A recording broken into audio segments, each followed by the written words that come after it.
hadirat-Mu, membawa pujian bagi-Mu Yesus.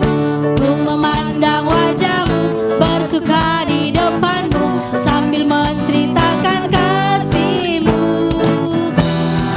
Ku mengangkat tanganku, bersorak-sorai bagi katakan Engkau baik, Engkau baik, sangat baik, kasih setia-Mu tak pernah berubah. Engkau baik, sangat baik, kasih setia-Mu tak pernah berubah.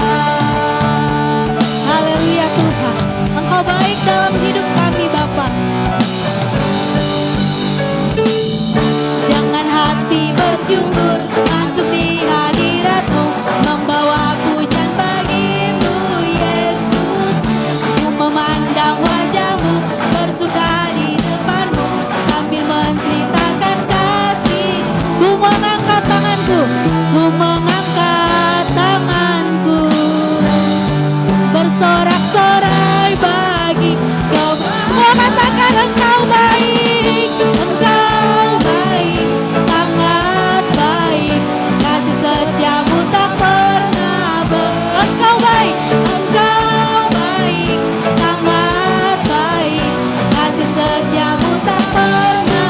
Engkau baik, Engkau baik, sangat baik, kasih setia-Mu tak pernah berubah. Engkau baik, sangat baik, kasih setia-Mu tak pernah. Musik memuji Tuhan. Kita tepuk tangan kita untuk kemuliaan nama Tuhan. Kita tahu bahwa Tuhan baik dalam hidup kita. Tak berkesudahan kasih setianya. Haleluya. Engkau baik Tuhan. Haleluya Yesus.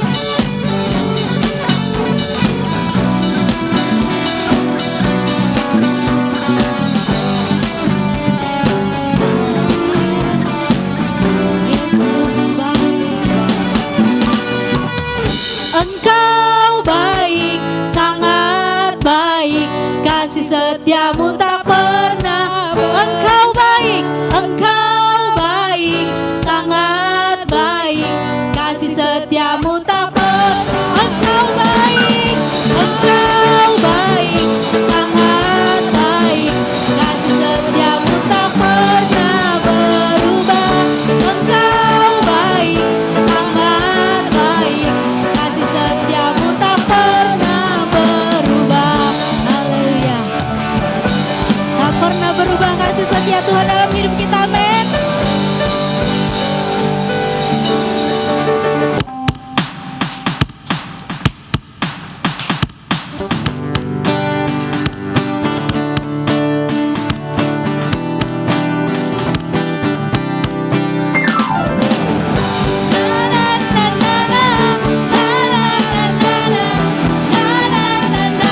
Sekali lagi.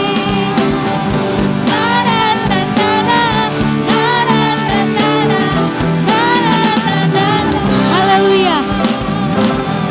Haleluya, ku memuji-Mu Tuhan, karena kasih-Mu tak berkesudahan. Biar yang bernafas memuji Sang Raja, di atas gunung dan di dalam samudra. Tanganku ku angkat padamu, mensyukuri rahmat yang Kau beri. Kakiku melompat bagi-Mu, sebab rahmat-Mu baru setiap hari. Bersyukurlah, bersyukurlah kepada Tuhan, sebab Ia baik, sebab Ia baik. Bahwasanya untuk selamanya, kasih setianya, kasih setianya. Na na na na na, na na na na na, na na na na. Haleluya, ku memuji-Mu Tuhan. Haleluya, ku memuji-Mu Tuhan, karena kasih-Mu tak berkesudahan. Biarlah yang bernafas, yang bernafas memuji Sang Raja, di atas gunung dan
kami sembah sebagai Raja, berdiri di tengah kami, ditinggikan dan dipuji. Yesus kami puja, kami sembah sebagai Raja, berdiri di tengah kami, ditinggikan dan dipuji. Sembah dan puji penuhi tatamu. Katakan sembah dan puji. Sembah dan puji penuhi tatamu. Sembah dan puji, sembah dan puji penuhi tatamu. Yesus Tuhan adalah Raja. Jemaat Tuhan, saya undang untuk bangkit berdiri.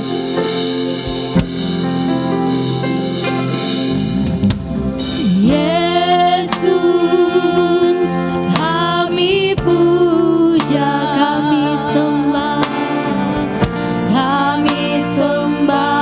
sebagai Raja, berdiri di tengah kami, ditinggikan dan dipuji, ditinggikan dan dipuji. Katakan sama-sama sembah dan puji.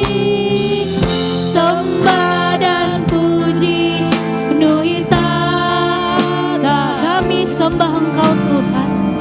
Sembah dan puji penuhi tata. Sembah dan puji, sembah dan puji penuhi tatamu. Yesus Tuhan adalah Raja. Sembah dan puji, haleluya. Sembah dan puji penuhi tatamu, Bapa yang baik. Sembah dan puji, sembah dan puji penuhi tata. Sembah dan puji, sembah dan puji penuhi tatamu. Yesus Tuhan adalah Raja. Sembah dan puji.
Puji nama Tuhan. Baik, sebelum kita mendengarkan sabda firman Tuhan, saya mengajak kita semua untuk bersatu di dalam doa. Terima kasih Tuhan, kami bersyukur ya Bapa.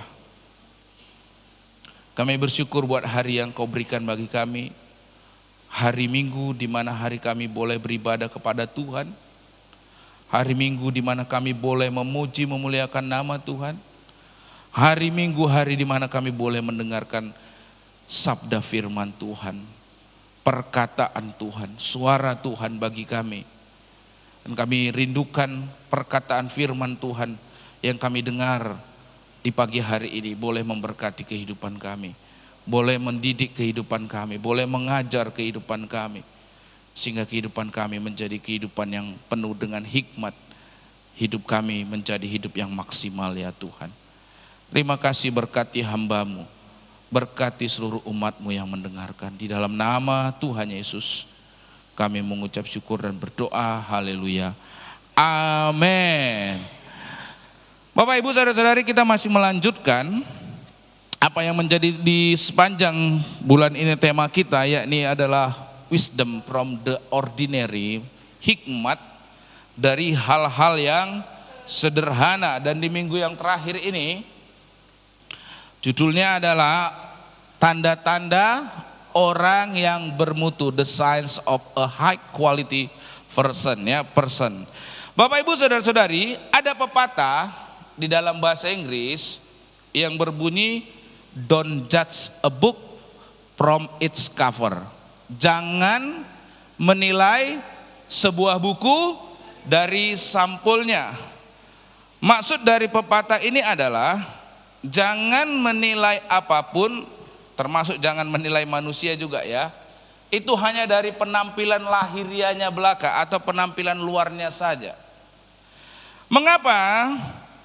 Karena sebagaimana dengan sebuah buku yang sampulnya terlihat indah namun isinya belum tentu bermutu, demikian juga dengan orang yang nampaknya penampilannya itu meyakinkan, tapi belum tentu kualitas dan pikirannya dan pertimbangannya itu pasti berbobot. Bisa jadi sebuah buku yang nampaknya sampulnya itu sederhana, tetapi isinya itu sangat penting dan berharga. Sebagai contoh, Alkitab, sampulnya ya biasa aja, sederhana. Tidak seperti mungkin buku-buku yang lain, yang zaman sekarang bukunya itu sampulnya penuh dengan warna-warni, desain-desain yang indah. Alkitab dari dulu sampai sekarang sampulnya sederhana saja. Baik Alkitab terjemahan bahasa Inggris, Alkitab bahasa Indonesia itu dari dulu begini saja. Tetapi isinya Alkitab ini sangat penting, sangat berharga, dan sangat berbobot. Sedangkan buku-buku yang lain yang nampaknya sampulnya indah, tapi belum tentu isinya itu berbobot. Nah, Alkitab sampulnya sederhana saja, luarnya sederhana, tetapi di dalamnya sangat penting. Kenapa sangat penting? Karena di dalam Alkitab berisi Injil. Injil yang memberikan keselamatan. Kalau tidak ada Alkitab, bagaimana saudara bisa mendengar kabar Injil? Sangat berharga. Kenapa? Karena banyak melalui Alkitab orang yang dahulu hidupnya hancur, hidupnya berantakan, diubahkan oleh karena Alkitab, oleh karena isi di dalam Alkitab.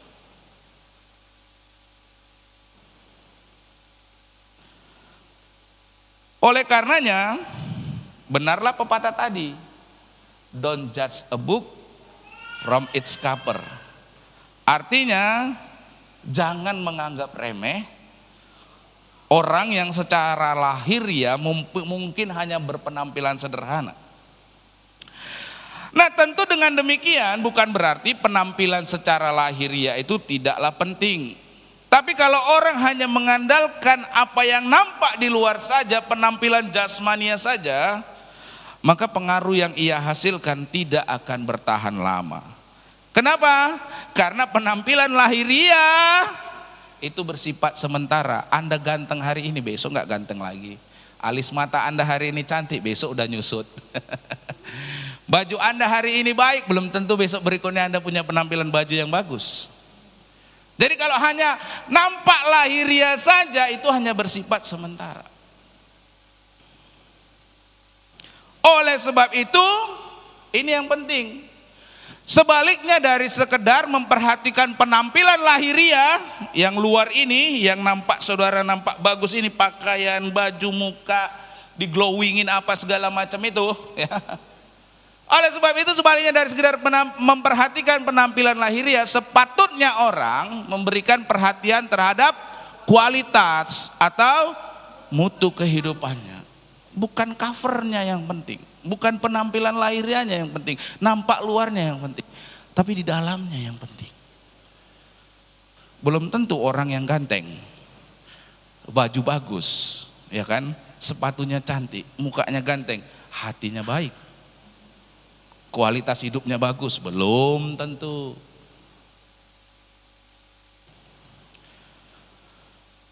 Kita harus memberikan perhatian bukan karena hanya penampilan lahiriah, tapi kualitas atau mutu kehidupan. Kualitas kehidupan yang antara lain dalam bentuk yaitu hidup yang ini yang jauh lebih penting, saudara. Ini yang jauh lebih penting. Karena penampilan lahiriah itu bersifat sementara saja. Ganteng dulu, tiba-tiba jatuh, ya kan? Mukanya kecodet, hilang kegantengannya,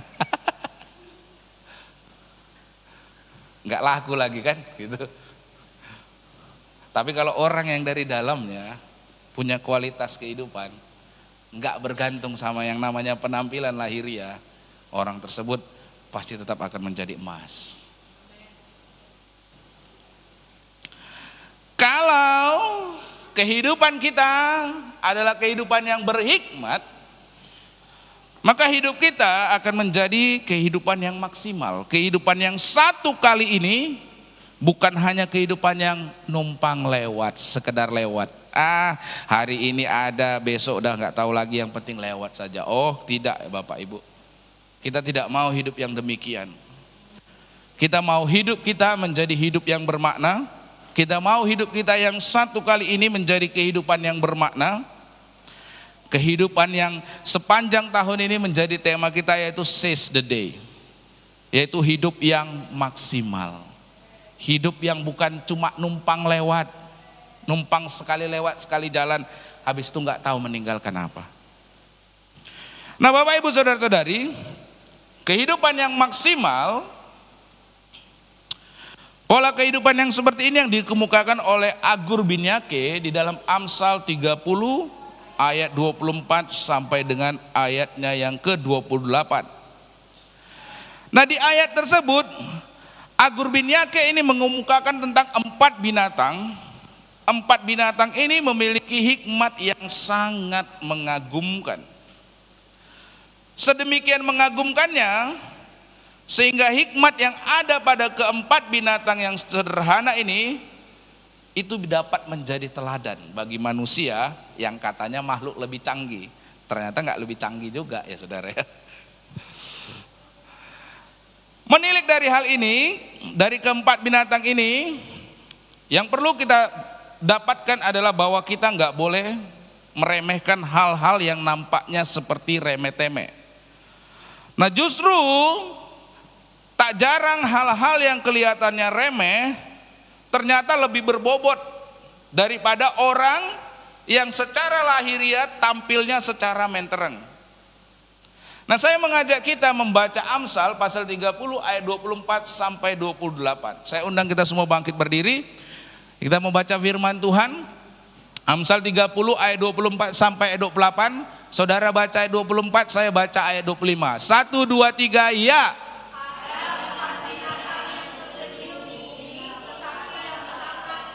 Semut bangsa yang tidak kuat tetapi menyediakan makanannya di musim panas. Ayat 26 Bapak Ibu, 1, 2, 3.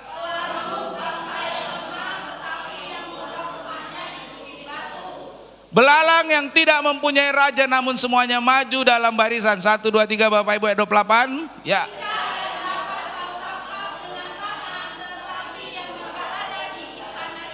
Terima kasih, silakan duduk Bapak Ibu saudara-saudari. Ya, sebagaimana yang sudah kita pelajari bahwa Amsal ini ditulis oleh Agur bin Yake. Sebagaimana yang sudah kita baca di ayat 24 sampai 28 ini diutarakan tentang 4 ekor binatang yang sifat dan perilakunya itu dipakai Allah untuk memberi pelajaran tentang hikmat kepada manusia. Itulah hikmat dari hal-hal yang sederhana. 4 binatang. Keempat binatang tersebut adalah semut, pelanduk, belalang, dan cecak. Di sepanjang bulan ini kita telah menelaah ini, udah belajar kita Bapak Ibu ya, tentang sikap dan perilaku mereka masing-masing. Di pekan yang pertama dari si semut, apa yang kita pelajari hikmatnya Bapak Ibu saudara-saudari? Pentingnya memahami waktu dan musim. Kalau orang tahu waktu dan musim, dia tidak akan menyia-nyiakan kesempatan yang ada. Waktunya bekerja, bekerja. Waktunya sudah nanti tidak dapat bekerja lagi, sudah menyediakan apa yang perlu disediakan ketika tidak nanti mampu waktunya bekerja. Itu tentang pentingnya dari semut. Dia tahu waktu dan musimnya itu ada, pasti akan terjadi. Makanya kemarin di minggu pertama saya bilang, musimnya itu kan pasti akan berulang. Betul? Oleh karena musim tersebut berulang, pergunakan waktu yang ada untuk menjadi bijaksana. Jangan musimnya sudah pasti berulang, tetapi kita tidak menyiapkan diri. Dari semut kita belajar ini.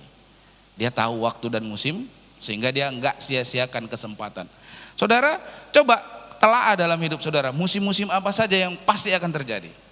Saudara perlu siapkan diri. Jangan musimnya itu sudah tahu pasti akan datang, tapi saudara tidak bersiap diri. Nah itu saudara bukan dalam pandangan ini kurang berhikmat. Saudara perlulah belajar dari semut. Waktu dan musim yang pasti akan terjadi, gunakan waktu dan kesempatan yang ada. Di minggu yang kedua, ini Bu Ani, dari pelandu atau sepanim apa yang dapat kita pelajari? Pelandu itu tahu keterbatasan dirinya. Oleh karena dia tahu keterbatasan dirinya, dia tidak mau mengandalkan dirinya. Dia mau berlindung kepada apa? Bukit-bukit batu. Demikian juga hikmatnya dalam hidup kita. Bapak Ibu, Anda, saya, kita semua terbatas. Kita kalau menyadari keterbatasan kita, kita perlu sesuatu yang dapat melindungi kita. Siapa dia? Tuhan. Nah dari Sefanim kita belajar ini Bapak Ibu saudara-saudari.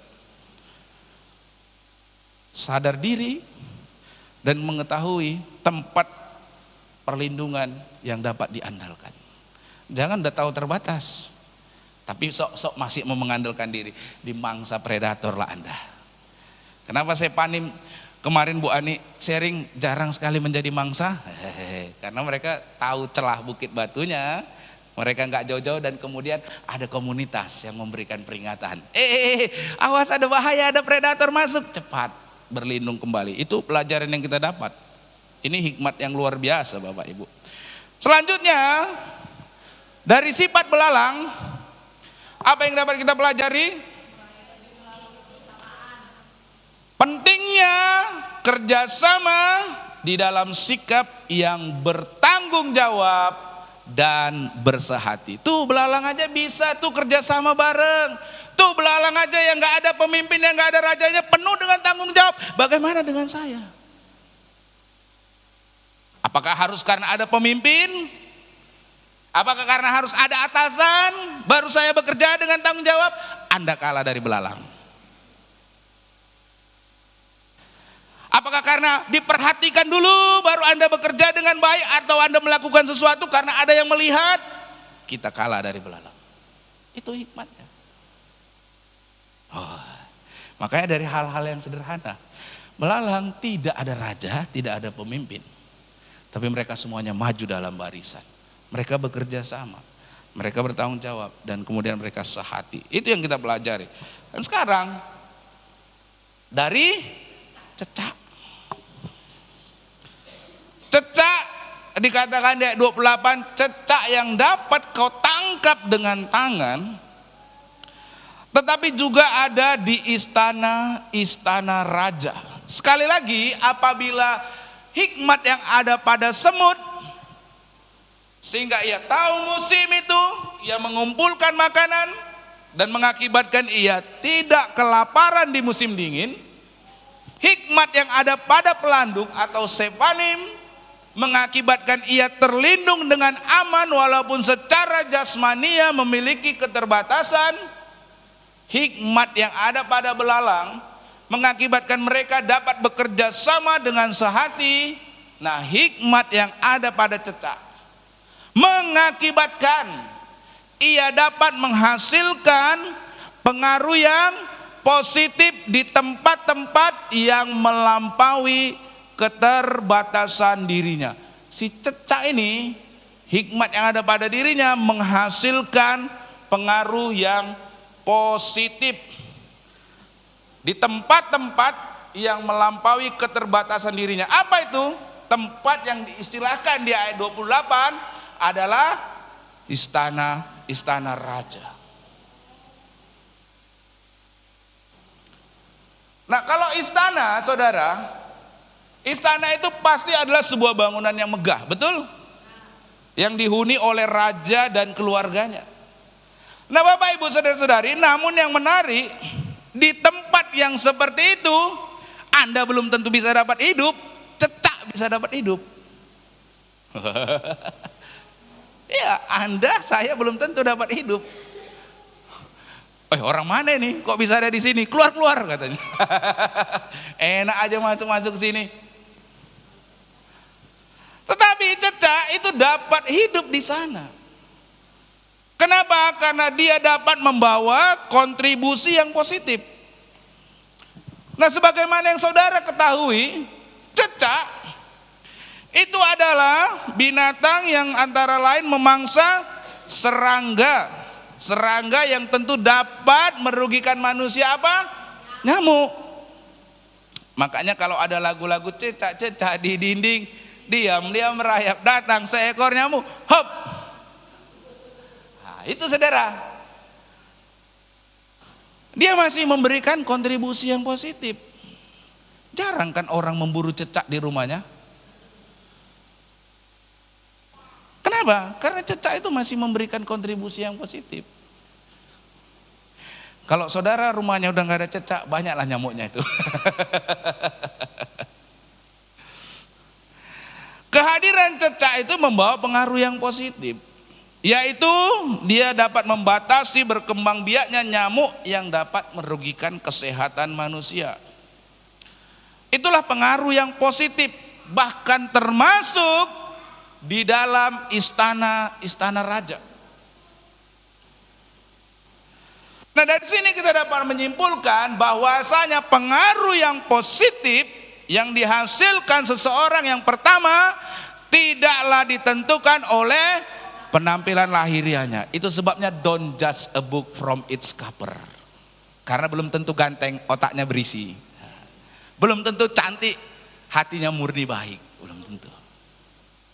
Oleh karenanya pengaruh yang positif tidaklah ditentukan oleh penampilan lahirnya. Don't judge a book from its cover. Bukan penampilan lahiriah. Pengaruh yang positif dihasilkan seorang tidak ditentukan oleh penampilan lahiriah orang tersebut.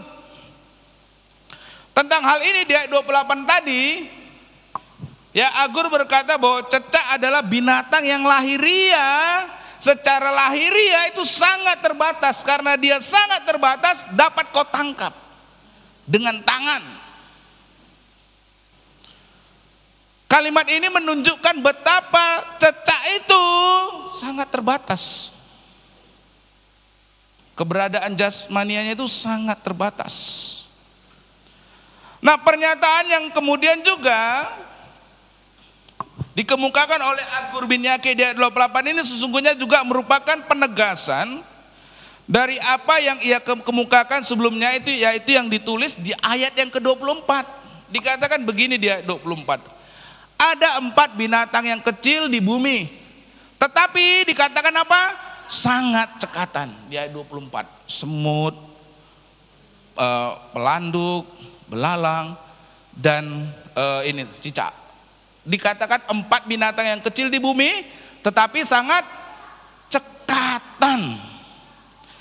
Nah, di ayat 24 ini kata sangat cekatan ini dalam bahasa Inggris diterjemahkan itu exceedingly wise, yang artinya sangat bijaksana, atau ada 4 binatang yang kecil di bumi tetapi sangat bijaksana atau berhikmat.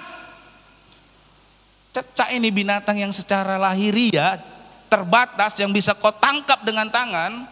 Ternyata dia adalah satu binatang yang exceedingly wise, sangat bijaksana atau berhikmat. Nah, dengan kata lain, walaupun secara lahiriah cecak adalah binatang yang berukuran kecil, tetapi karena ia exceedingly wise atau sangat berhikmat, maka ia dapat hidup di dalam istana. Nah, hal yang sama juga Bapak Ibu saudara-saudari, demikian juga dengan diri kita. Walaupun secara lahiriah bisa jadi penampilan kita nampak biasa-biasa saja, tetapi apabila kita hidup dengan berhikmat, maka pengaruh kita akan sangatlah besar. Bahkan sedemikian besarnya sehingga melampaui keterbatasan kita. Hikmat yang demikian itu tidak tergantung pada penampilan lahiriah. Tentang hal ini ada kisah 2 orang pemuda. 2 orang pemuda ini tidak saling mengenal satu sama yang lain, dan kebetulan mereka melakukan perjalanan dengan kereta api yang sama, serta mereka duduk berdampingan di dalam gerbong yang sama. Nah, pemuda ini ibarat saja ya, contoh kereta apinya ya. Pemuda yang pertama itu berbadan kekar, sedangkan pemuda yang kedua itu bertubuh keris kering. Jadi ada 2 orang, anggap di sini 2 orang pemuda ya, yang satu tegap, yang satu kurus kering. Nah, di depan mereka, tuh di seberangnya gini, ada seorang pemudi. Nah, kalau dulu kayak ginilah gambaran kereta apinya ya, saudara ya, cerita ini. Nah, kereta apinya mulai berjalan. Ini kereta apinya canggih ya, kalau kereta zaman dahulu, kalau saudara pernah naik kereta api ekonomi ini belum pakai AC, saudara. Ini pasti pakai jendela, jendelanya itu kayak jendela rumah saudara, bisa didorong untuk bisa angin masuk begitu ya. Nah, waktu kereta api berjalan, karena jendelanya terbuka, nah maka angin itu bertiup dengan keras masuk ke dalam gerbong mereka, sehingga si pemudi ini, anggap si pemudinya ini terbatuk. Karena si pemudinya ini terbatuk, kedua pemuda tadi, wah segera ingin mengambil ancang-ancang, cari perhatian kan, langsung bergerak. Si kurus duluan, anggaplah si kurus di sini ya, si kerempeng ya, dia langsung bergerak, mencari perhatian kan. Dia berusaha untuk menutup pintu daripada menutup jendela yang terbuka tersebut. Tapi namanya kalau orang kerempeng kan, ya nggak bisa, dia keras gitu mungkin ya, jadi dia nggak bisa menutupnya. Nah, melihat si pemuda yang kerempeng ini nggak mampu menutupnya, maka si pemuda yang satu lagi yang badannya tegap, bangkit berdiri ya. Dia selalu tepuk pemuda kerempeng, udah dah, kalau nggak bisa turun ya. Lalu si pemuda yang badannya besar ini, ya karena ototnya besar saudara ya, jadi dia gampang kan, dia bisa gampang dengan mudah dengan kekuatannya itu, dia tarik. Nah, jendelanya pun tertutup. Nah, kemudian dia dengan bangga senyum, kan namanya mencari perhatian ya. Lalu ia memamerkan otot-otot lengannya kepada si pemuda kerempeng sambil dia menunjuk-nunjukkan lengannya itu.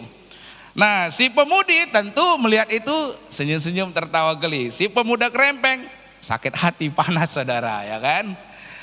Nah, ia merasa dipermalukan di depan sang pemudi. Lalu ia pun memutar akal gimana caranya untuk mau balas dendam ini kan gitu ya. Nah dia melirik-lirik ke atas dan melihat bahwa ada pada dinding gerbong tersebut ada satu tuas warna merah. Oh, ada tuas warna merah. Nah lalu ia berusaha meraih tuas tersebut sambil dia berpura-pura dia tidak dapat menariknya. Gitu. Nah kembali si pemuda yang badannya berotot tadi yang ingin menampilkan dirinya, oh secara lahirnya ganteng berotot nih. Oh. Dipanggil pemuda kerempeng, gak bisa turun. Nah, si pemuda yang badannya besar tadi itu, ia menarik tuas tersebut ke bawah, tuas yang merah tadi itu. Nah, ternyata tuas itu adalah tuas darurat. Ketika ditarik, gerbongnya berhenti seketika. Ketika gerbongnya ditarik dalam keadaan tanpa darurat, gerbong berhenti, apa yang terjadi? Pak polisi pun datang. Polisi kereta api datang lalu mengamankan si pria pemuda yang berbadan kekar tadi. Nah kembali gantian si pemuda kurus bilang, hehehe, ya kan ini.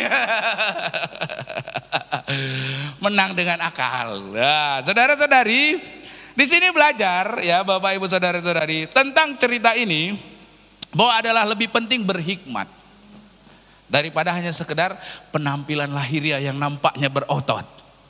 Ternyata kalah dengan orang yang berhikmat.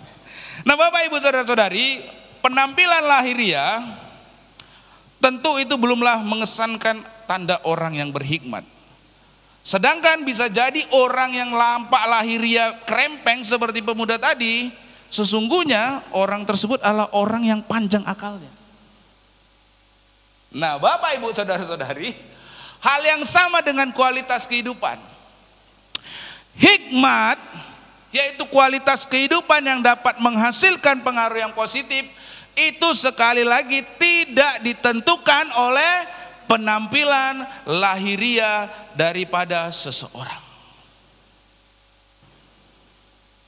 Hikmat yaitu kualitas kehidupan yang dapat menghasilkan pengaruh yang positif, tidak ditentukan oleh penampilan lahiriah. Yang kedua, pengaruh yang positif yang dihasilkan seseorang itu tidak ditentukan oleh pengakuan yang diucapkan oleh orang tersebut. Nah Bapak Ibu saudara-saudari, artinya ini saudara, seperti saudara tahu satu yang mana apa? Satu tokek, satu.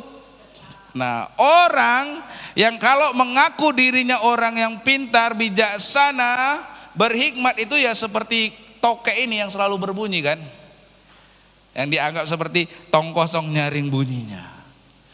Nah yang membahayakan, tahu nggak saudara, cecak dan tokek ini. Kalau ada tokek di rumah saudara, apa yang terjadi saudara?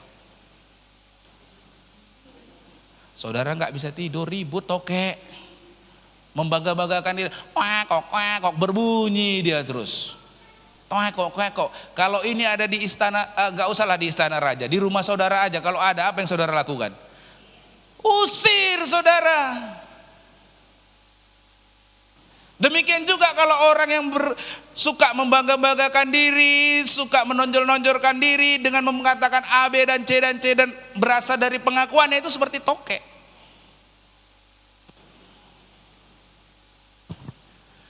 Pengaruh yang positif dihasilkan seorang tidak ditentukan oleh pengakuan yang diucap oleh orang tersebut. Sama seperti tokek yang kalau ada ini diusir. Tetapi cecak itu dia jarang bersuara. Dia jarang bersuara, tapi dia memakan serangga-serangga nyamuk. Tokek hanya membuat ribut kebisingan. Nah itu hal yang sama saudara. Mau jadi tokek atau cecak? Mau jadi tokek atau cecak? Yang ngomong dirinya sendiri adalah orang yang A, B, C dan D dan segala macam. Cecak itu jarang bersuara. Kalaupun bunyi, suaranya lembut dan nyaris tidak terdengar. Tidaklah mengherankan kalau di ayat 28 tadi, ya, di ayat 28 tadi dikatakan, cecak yang dapat kau tangkap dengan tangan, cecak tersebut juga ada di istana. Kenapa? Karena cecak nggak berisik. Cecak nggak butuh kokak seperti tokek yang kokak yang butuh pengakuan, yang mengeluarkan pengakuan. Oh, inilah saya, ini saya, ini saya. Cecak nggak seperti itu.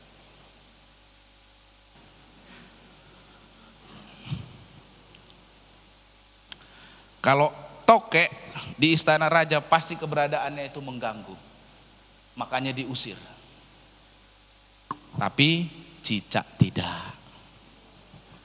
Nah, kembali, pengaruh yang positif dihasilkan seseorang tidak ditentukan oleh pengakuan yang diucapkan oleh orang tersebut.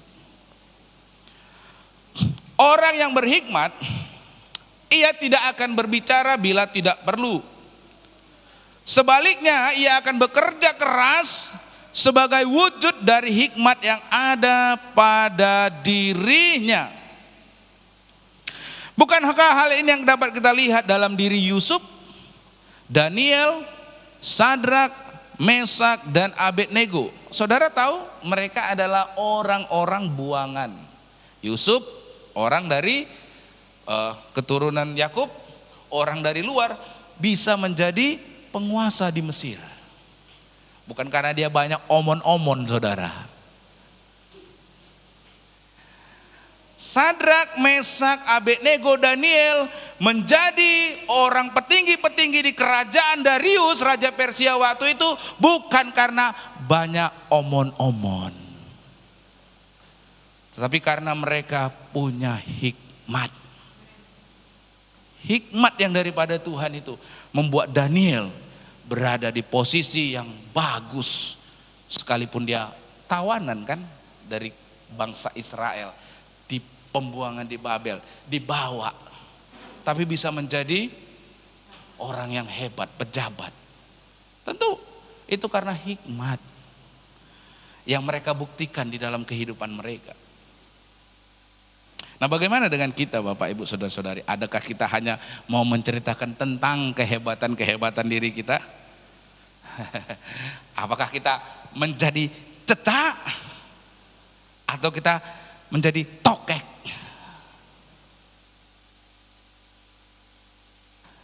Tokek diusir, tokek tidak perlu, tidak dibutuhkan di dalam rumah. Suaranya berisik, diusir.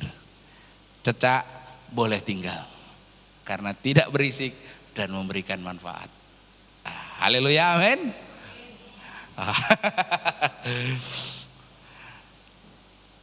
Cecak adalah binatang yang berhikmat.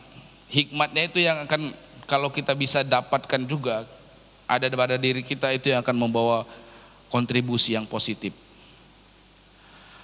Nah, apabila pengaruh yang positif yang dihasilkan seseorang tidak ditentukan oleh penampilan lahiriah, bukan karena pengakuan tentang kehebatan dirinya, lalu apa yang menentukan dari pengaruh yang positif itu dari seseorang? Yang ketiga, pengaruh positif yang dihasilkan seseorang tidak ditentukan oleh bobot kehidupan orang tersebut. Saya kemarin itu ya, ini sedikit aja kesaksian. Saya tentang tadi itu ya, tentang pengakuan perkataan-perkataan itu. Nah, ini saya sharing aja ya. Di kesan kemarin kan ada Bang Kevin ya, Bang Kevin Gultom cerita tentang anaknya, begitulah ya. Lalu saya menyaksikan cerita tentang kehidupan saya pribadi. Saya bilang, Bang, dulu saya tuh waktu SMA itu nakal luar biasa. Saya itu pindah sekolah itu sampai 3 kali. Sekolah A, sekolah B, sekolah C. Jadi sekolah, katakanlah sekolah yang banyak muslimnya, taman siswa, saya tidak tamat. Sekolah yang banyak Kristennya pindah, Nomen Sensiantar, saya tidak lulus. Justru saya lulus sekolah yang beragama Buddha, SMA Manjusri, ya kan? Jadi yang lulus saya itu SMA di Buddhis Manjusri. Jadi waktu saya dulu sekolah saking bandalnya, kelas 1 di taman siswa tidak tamat. Kenapa?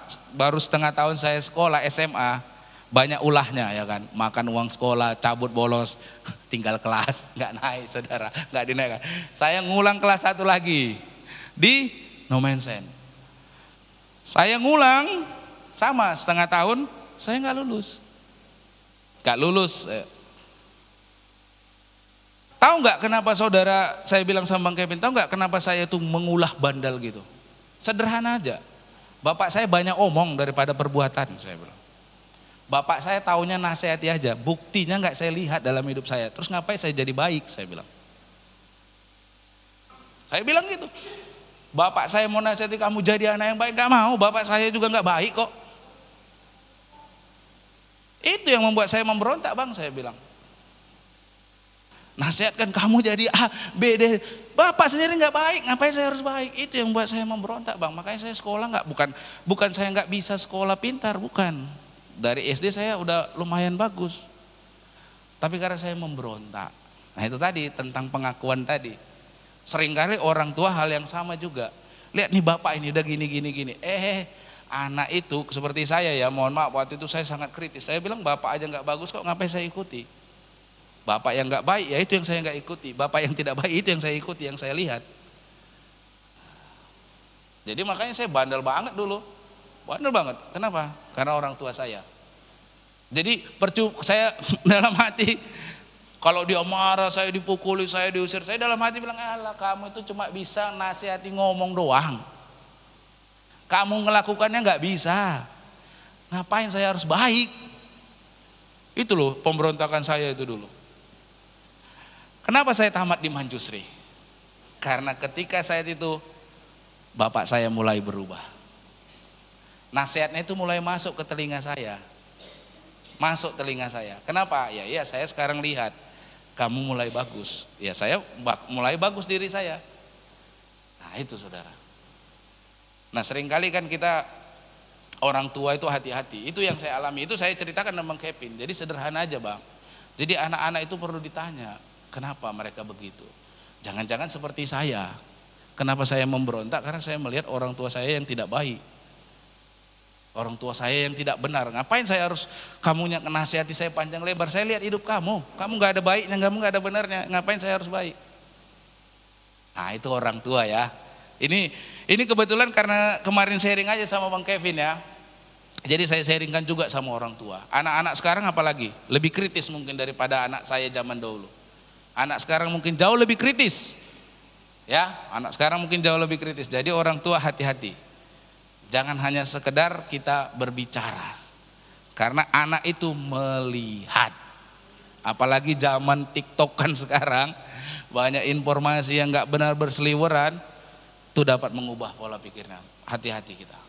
Adalah lebih baik kalau kitalah yang menunjukkan kualitas bobot hidup kita, sehingga anak kita itu tidak ada celah untuk bilang, oh bapak aja nggak baik kok, oh bapak aja nggak benar kok, oh bapak aja melakukan gini kok, nggak ada celah. Amin. Bapak ibu saudara-saudari. Dan yang ketiga, pengaruh yang positif dihasilkan seorang adalah ditentukan oleh bobot kehidupan orang tersebut. Artinya, apabila orang memiliki kualitas kehidupan yang berbobot, maka ia akan membawa pengaruh yang positif dan luas terhadap lingkungan di mana ia berada. Yaitu tadi, karena saya nggak melihat kualitas kehidupan bapak saya tadi yang dulu, tahu orang Batak kan? Kalau nggak di warung tua bukan orang Batak lah itu namanya. Setiap hari di warung tua, jarang absen. Bapak saya apalagi. Kalau dibuat di buku warung tua itu absen, bapak saya lah paling banyak mungkin. Hadir terus di situ. Hadir terus. Bayangkan saudara. Yang kayak gitu, mau saya dengar nasihatnya, mohon maaf, nggak ada masuk, sini mendal saya. Ya itu, jadi pengaruhnya saya bandel banget dulu. Sekolah pun saya nggak ada bagus-bagusnya, bener, urakan aja lah. Orang saya lihat bapak saya nggak ada bagusnya. Gitu. Nah kemudian ketika bapak saya mulai bertobat, Dia mulai memperlakukan kami dengan kasih sayang, mulai meninggalkan itu semua. Nah ini baru saya mulai terpikir, masa bapak saya yang udah kayak gitu, bandal, nakal, jahatnya itu bisa berubah, masa saya nggak bisa berubah? Nah itu termotivasi dalam diri saya, jadinya saya juga, oh ya perlahan-lahan saya, makanya tadi saya bilang, saudara bayangkan ya, ini menariknya kisah saya itu ya, saya kelas 1 nggak lulus, taman siswa, saya kelas 1 nggak lulus, no mention, bayangin. Tiba-tiba saya punya kenalan orang tua, kenalan dengan satu orang pihak sekolah di SMA Manjusri, suruh langsung naik kelas 2 saudara. Kelas 2 saya masuk langsung di semester 2, semester berikutnya. Bayangin berapa kali saya ketinggalan itu. Saya ketinggalan jauh kan pelajarannya. Saya kelas 1 cuma sampai setengah semester, satu semester aja. Mau naik kedua saya nggak lanjutkan karena saya bandel kali. Pokoknya buat ulah lah segala macam. Saya langsung naik kelas 2, langsung kelas 2, langsung semester 2, nggak berapa lama bulan berikutnya saya harus ujian langsung kelas 2. Kalau pakai dengan kemampuan saya, mungkin saya udah nggak akan bisa. Tetapi saya mengakui, waktu di situ saya melihat bapak saya berubah, bertobat, saya juga mulai mau menata diri. Saya juga belajar rajin, yang dulu bolos, nggak bolos lagi. Yang dulu suka nggak masuk, saya belajar sungguh-sungguh, dan puji Tuhan loh. Ujian kelas 2 naik, mau naik kelas 3, saya dapat mengejar pelajaran tersebut. Karena memang dasarnya saya bukan gak pintar, bukan sombong ya saudara ya. Saya bukan gak mampu otaknya, mampu, cukup mampu lah, bisa. Cuma karena saya memberontak. Karena orang tua saya. Tetapi ketika orang tua saya mulai berubah, saya juga menunjukkan perubahan. Dan saya belajar dengan sungguh-sungguh. Dan saya naik lulus. Nah, bapak saya berubah, ada pengaruh positif yang saya lihat. Orang tua bagaimana? Nah, kalau ngomong gampang, makanya bapak saya itu kan saya protes dalam hati saya, kamu ngomong aja, iya bagus ya ngomong kan bagus, tapi kamu tahu ngomongnya aja, ngelakukannya tidak.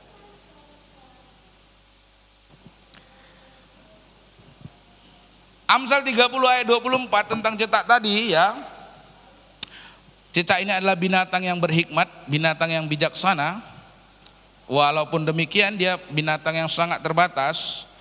Dikatakan cecak yang dapat kau tangkap dengan tangan. Tetapi juga ada di istana-istana raja. Dari kedua ayat ini Bapak Ibu, karena hikmat yang ada pada dirinya, maka cecak itu dapat berada di istana raja. Hikmat juga yang pada dasarnya merupakan bobot dari kehidupan seorang. Semakin saudara berhikmat, maka kehidupan saudara itu akan semakin berbobot. Nah, bobot kehidupan orang antara lain terlihat melalui apa? Kualitas dari kata-kata yang diucapkan oleh seseorang. Nah, kalau orangnya memang benar-benar, kualitas dari perkataannya itu benar, bukan sekedar pengakuan seperti yang di awal tadi. Karena orang seringkali mengaku kok ikut ya, pintar ya, jadi ini ya, tapi dirinya sendiri belum tentu. Tapi kalau orang yang berhikmat ya, orang yang benar-benar berbobot, kualitas dari perkataannya itu terbukti. Demikian juga Bapak Ibu saudara-saudari tentang perbuatan. Ya, bobot atau kualitas pengaruh yang positif itu karena dari perkataan dan perbuatan seseorang. Tentang dampak positif itu kita belajar dari yang namanya Bunda Teresa. Ini luar biasa ya. Antara perkataannya dan perbuatannya itu memberikan dampak yang positif. Dia melayani orang-orang yang termiskin di antara masyarakat miskin di kota Kalkuta, India. Ia bukanlah orang yang suka menggunakan kata-kata yang muluk atau membangga-banggakan diri. Justru dia adalah orang yang sederhana dan pengabdiannya yang gigih dalam menolong orang-orang yang tersisihkan. Pada tahun 1979 mengakibatkan yang bersangkutan memperoleh hadiah Nobel untuk perdamaian. Bukan berarti Bunda Teresa adalah orang yang sempurna, tetapi tidak dapat disangkali bahwa pengabdiannya bagi kebaikan orang lain itulah wujud pribadi dari kehidupan orang yang berbobot. Alhasil sebagaimana yang ditulis di ayat 28, ia ada di istana raja. Nah, Bunda Teresa itu bukan hanya ia diterima oleh para pemimpin dunia. Saya lihat ada banyak fotonya di Google. Terlebih lagi kalau orang-orang ini sering ke India, para tokoh tersebut itu akan berupaya untuk menemui dirinya. Saudara, Cecak bisa di istana raja karena Cecak punya pengaruh yang positif. Nah, bagaimana dengan kita? Adakah kita punya pengaruh yang positif sehingga kita dalam tanda kutip berada di istana raja, berada di kumpulan orang-orang yang hebat? Karena kita punya pengaruh yang positif. Atau kita mohon maaf, seperti kecoa atau tikus atau yang lain yang justru berada di tempat yang sampah karena nggak ada pengaruh dampaknya. Nah, itu pelajaran yang penting boleh kita renungkan. Apakah kita mau seperti Cecak, hewan yang walaupun sederhana tapi bisa tinggal di istana raja karena punya pengaruh yang positif? Atau kita mau menjadi seperti, mohon maaf bukan merendahkan, seperti hewan-hewan lain, kecoa, tikus yang ada di tempat sampah. Karena apa? Dia memang gak memberikan pengaruh yang baik, tetapi cocoknya di tempat-tempat yang terburuk, sampah. Haleluya. Kita harus belajar nih dari si Cecak. Amin. Supaya dalam tanda kutip bisa di istana raja-raja. Seperti yang dialami oleh Bunda Teresa. Pemimpin-pemimpin dunia, saudara nanti lihat aja di Google. Banyak itu pemimpin dunia yang sampai datang mau menjumpai Bunda Teresa. Karena dia memberikan pengaruh yang positif. Ya, dia kan perempuan, orang yang biasa saja. Tetapi perkataan dan perbuatannya itu memberikan pengaruh yang positif. Sehingga dalam tanda kutip seperti dalam istana raja, para pemimpin-pemimpin dunia datang kepada dirinya. Kalau Bunda Teresa berpergian suka diterima di negara-negara lain. Haleluya. Untuk bisa memiliki ini, untuk punya hikmat yang demikian, seperti yang sudah dijelaskan, salah satu sikap untuk bisa punya hikmat yang demikian adalah kerendahan hati. Sebagaimana yang nampak dari pengakuan Agur tentang keterbatasan dirinya di dalam Amsal pasal 30 ayat 1-3. Kerendahan hatilah yang mengakibatkan ia memperoleh hikmat dari Tuhan. Bapak Ibu saudara-saudari, tanpa kerendahan hati akan sulit untuk punya kehidupan yang berhikmat. Kerendahan hati yang justru menunjukkan kualitas yang mulia dari kehidupannya. Kerendahan hati itu pula yang ada pada diri Bunda Teresa. Dia katakan begini, put your hand in his hand and walk alone with him. Dia katakan, taruhlah tanganmu di tangan Yesus Kristus dan berjalanlah seorang diri bersama dengan dia. Inilah kalimat yang mengungkapkan kerendahan hati dan sikapnya di dalam bergantung kepada Kristus. Itulah sikap rendah hati yang mengakibatkan ia membawa pengaruh yang positif serta luas di lingkungan tempat di mana ia berada. Sikap berhikmat yang mengakibatkan ia hidup dalam kehidupan yang maksimal. Nah, inilah contohnya ya, contoh hidup yang maksimal ini. Hidup yang berdampak, hidup yang bermanfaat, hidup yang berbuah-buah. Bagaimana dengan kehidupan kita Bapak Ibu Saudara-saudari? Adakah kita mau seperti Cecak yang walaupun hewan yang terbatas tapi memiliki pengaruh yang positif sehingga bisa tinggal di istana-istana raja? Ataukah kita seperti yang lain, yang terbuang, yang hanya lewat, yang tidak meninggalkan sesuatu apapun pada diri orang lain atau pada dunia ini. Itu semua bergantung kepada yang namanya sikap kerendahan hati. Kerendahan hati itu kuncinya Bapak Ibu untuk bisa kita hidup di dalam hikmat Tuhan. Kenapa? Orang seringkali sudah sombong. Ya kan? Firman Tuhan, nasihat Tuhan enggak benar. Enggak usah dilakukan, enggak penting. Itu udah sombong. Saya berulang kali bilang sombong itu enggak ada hubungannya dengan kekayaan. Sombong itu memang natur pribadi seseorang. Orang enggak kaya banyak yang sombong. Kalau orang yang kaya sombong masih ada yang disombongkan kekayaannya. Ini udah enggak ada apa-apa lagi tapi masih sombong. Apa yang disombongkannya? Egonya, pikirannya. Kan gitu kan? Jadi orang sombong itu enggak selalu orang yang kaya. Orang-orang yang biasa justru banyak yang sombong. Sekarang orang-orang yang kaya banyak justru yang rendah hati. Makanya bingung saya gitu. Banyak yang kaya sekarang makin rendah hati. Yang makin enggak punya makin tinggi hati. Nah ya saudara, untuk bisa hidup yang berhikmat perlu kerendahan hati. Kenapa? Karena kerendahan hati itu pula yang ada pada diri Kristus Yesus. Tuhan Yesus dalam kerendahan hatinya bersedia datang ke dunia. Amin. Mengambil rupa menjadi seorang hamba dan menjadi sama dengan manusia. Kalau kita mulai sombong, ingatlah Tuhan Yesus. Kalau kita mulai merasa diri kita lebih pintar, lebih bagus, lebih bijaksana, ingatlah Tuhan Yesus. Bukan Tuhan Yesus tidak lebih maha kuasa. Bukan Tuhan Yesus tidak lebih maha tahu. Bukan Tuhan Yesus tidak mengerti. Dia tahu jadi manusia itu bakalan seperti apa. Ia mengerti penderitaan apa yang ia akan alami. Tetapi di dalam kerendahan hatinya, ia menerima itu semua. Itu. Jangan kita udah merasa, oh enggak, yang ini kurang baik. Enggak betul nasihat firman Tuhan. Yang ini saja saya kerja. Aduh, ingat kita terbatas. Amin. Kita terbatas, pengetahuan kita terbatas. Yang lebih tahu itu adalah Tuhan, yang maha kuasa itu adalah Tuhan. Jadi dengarlah, belajarlah daripada teladan Kristus Yesus.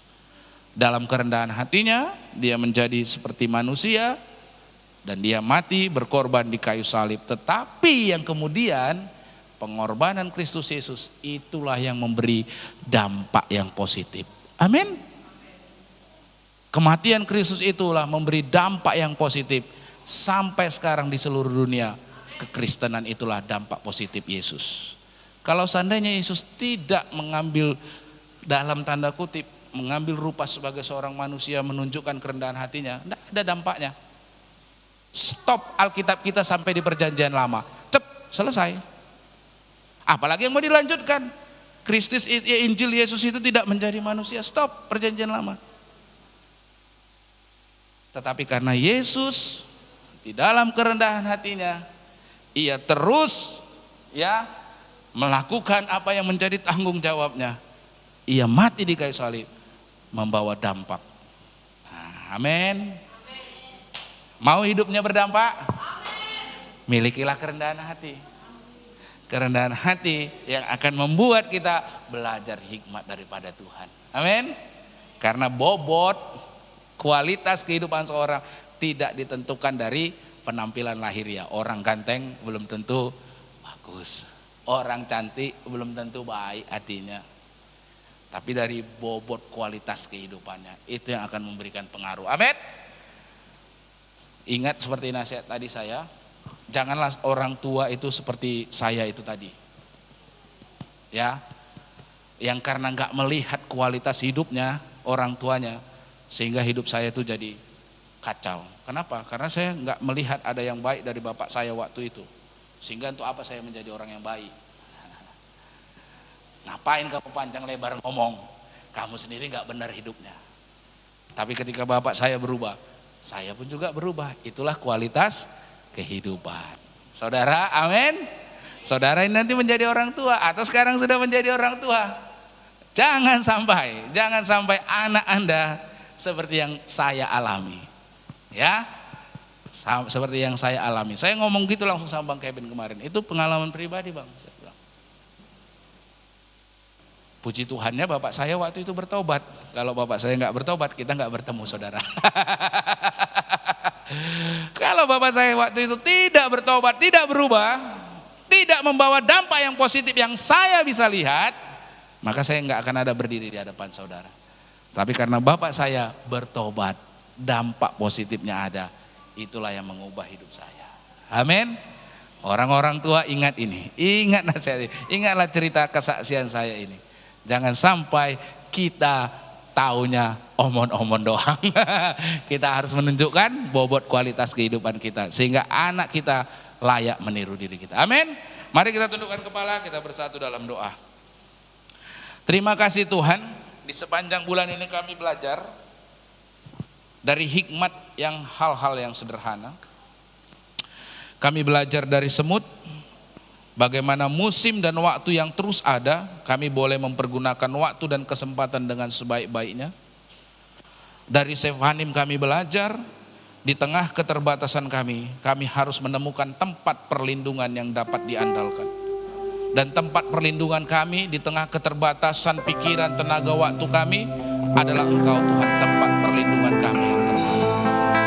Dan dari belalang kami belajar bagaimana kami perlu bertanggung jawab, perlu bekerja sama, perlu bersehati ya Tuhan. Dan hari ini kami belajar dari cecak yang walaupun terbatas, yang dapat ditangkap dengan tangan, tetapi cecak ada di istana-istana raja. Itu karena cecak memberikan pengaruh yang positif. Demikianlah kami ya Tuhan. Kami rindu hidup kami memberikan pengaruh yang positif, bukan karena tampilan lahiriah saja, bukan karena apa yang menjadi perkataan kami, tetapi apa yang menjadi bobot kualitas dari kehidupan kami ya Tuhan. Sehingga anak kami, lingkungan kami, keluarga kami merasakan dampak yang positif dari hidup kami ya Tuhan. Sehingga kualitas dari perkataan dan perbuatan kami itu akan memberikan pengaruh kepada orang-orang ya Bapak. Terima kasih, inilah pelajaran yang boleh kami dapatkan di sepanjang bulan ini. Biar kami Tuhan bertambah hikmat-hikmatnya melalui sharing firman Tuhan yang kami dengar di sepanjang bulan ini Tuhan. Sehingga kehidupan kami yang satu kali ini saja, bukan berkali-kali, yang satu kali lewat ini saja, menjadi kehidupan yang bermakna, menjadi kehidupan yang maksimal, menjadi kehidupan yang berbuah-buah, menjadi kehidupan yang memuliakan nama-Mu ya Tuhan. Terima kasih Tuhan, terima kasih. Biarlah hikmat yang sudah kami dengar di sepanjang bulan ini boleh kami kerjakan, boleh kami lakukan dalam hidup kami ya Tuhan. Supaya hidup kami benar-benar menjadi hidup yang maksimal. Terpujilah nama-Mu Tuhan. Kami mengucap syukur. Di dalam nama Yesus kami berdoa, haleluya. Amin.